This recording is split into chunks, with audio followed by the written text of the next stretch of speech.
और क्या होते दीदी करे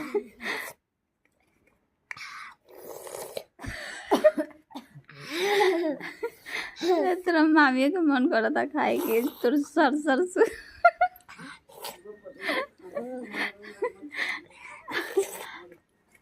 हाय आराम से खाइबे कि ना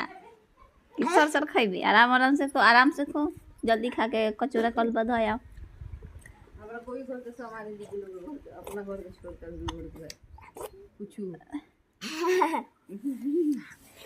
ये खाली जतन आ खो जल्दी खा के जो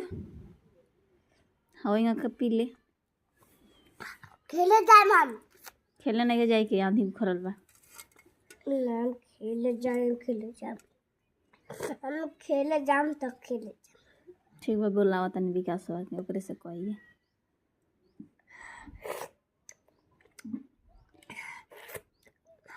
गरीब अपने बुरमंड में रहता रहुआ इतने मॉल में रहता है ये हमें खाता